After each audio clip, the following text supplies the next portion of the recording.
Hello, friends. I know it's been a couple of days since we talked. There's a lot going on, so I did want to come in and give my final summation of this wonderful book, The Adventures of Jonathan Gullible, a free market odyssey by Dr. Ken Schooland.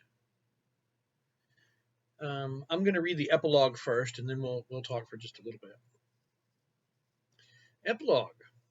Mr. Gullible, a wise man many years my senior, gave me far more than a story of adventure. During many months of discourse, he provided me with an outline of his intriguing philosophy of life.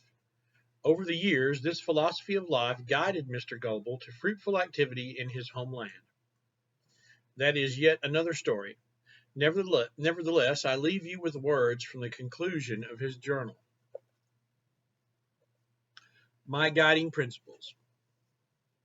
My philosophy is based on the principle of self-ownership. You own your life. To deny this is to imply that another person has a higher claim on your life than you do. No other person or group of persons owns your life, nor do you own the lives of others. You exist in time, future, present, and past. This is manifest in life, liberty, and the product of your life and liberty. The exercise of choices over life and liberty is your prosperity. To lose your life is to lose your future. To lose your liberty is to lose your present. And to lose the product of your life and liberty is to lose the portion of your past that produced it.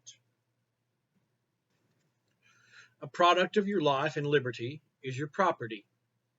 Property is the fruit of your labor and the product of your time, energy, and talents.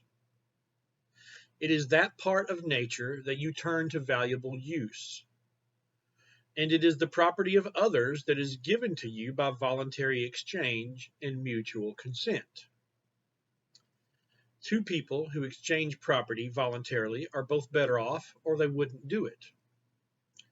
Only they may rightfully make that decision for themselves. At times, some people use force or fraud to take from others without willful, voluntary consent. Normally, the initiation of force to take life is murder. To take liberty is slavery, and to take property is theft. It is the same whether these actions are done by one person acting alone, by the many acting against the few, or even by officials with fine hats and fancy titles. You have the right to protect your own life, liberty, and justly acquired property from the forceful aggression of others. So you may rightfully ask others to help protect you. But you do not have a right to initiate force against the life, liberty, or property of others. Thus, you have no right to designate some person to initiate force against others on your behalf. You have a right to seek leaders for yourself, but would have no right to impose rulers on others. No matter how officials are selected, they are only human beings, and they have no rights or claims that are higher than those of any other human beings. Regardless of the imaginative labels for their behavior, or the numbers of people encouraging them, officials have no right to murder, to enslave, or to steal. You cannot give them any rights that you do not have yourself. Since you own your life, you are responsible for your life. You do not rent your life from others who demand your obedience, nor are you a slave to others who demand your sacrifice. You choose your own goals based on your own values. Success and failure are both the necessary incentives to learn and to grow. Your action on behalf of others, or their action on behalf of you, is virtuous only when it is derived from voluntary, mutual consent. For virtue can only exist where there is free choice. This is the basis of a truly free society. It is not only the most practical and humanitarian foundation for human action, it is also the most ethical. Problems that arise from the initiation of force by government have a solution. The solution is for the people of the world to stop asking officials to initiate force on their behalf. Evil does not arise only from evil people, but also from good people who tolerate the initiation of force as a means to their own ends. In this manner, good people have empowered evil people throughout history. Having confidence in a free society is to focus on the process of discovery in the marketplace of values, rather than to focus on some imposed vision or goal. Using governmental force to impose a vision on others is intellectual sloth and typically results in unintended, perverse consequences. Achieving a free society requires courage to think, to talk, and to act, especially when it is easier to do nothing. Jonathan Gullible.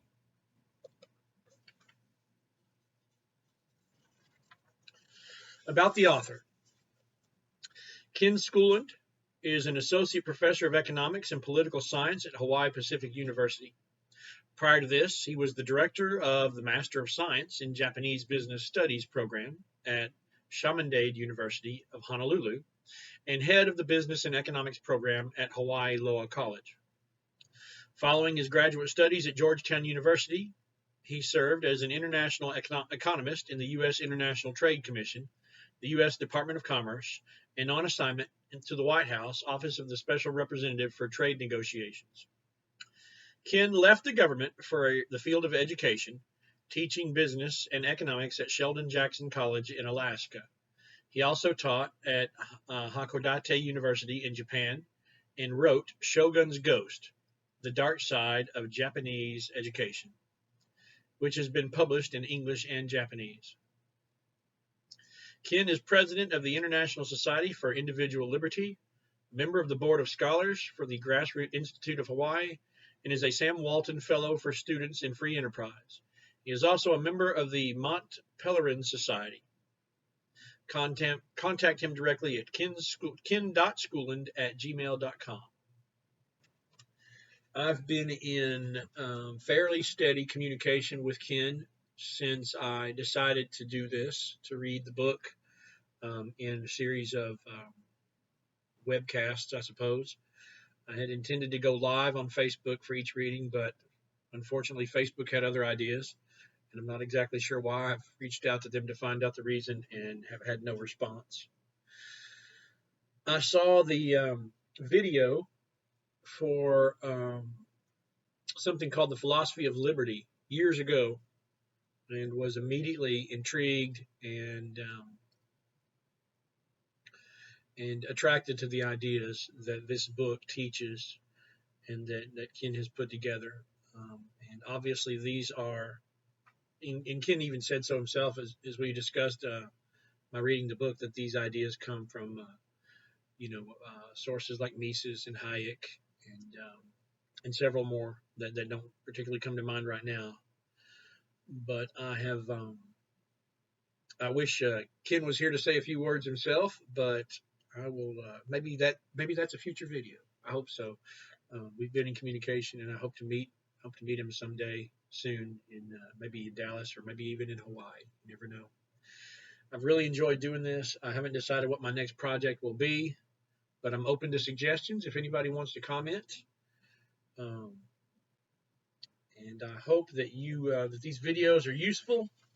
I hope that you will share them with young people, young and old, because I feel like these ideas and these principles are things that can guide us to a more ethical and more prosperous and happier world. I appreciate everybody watching. And I guess that's about all I need to say. Have a wonderful day, night, wherever it is where you're watching, and I hope to see you again soon. God bless and good night.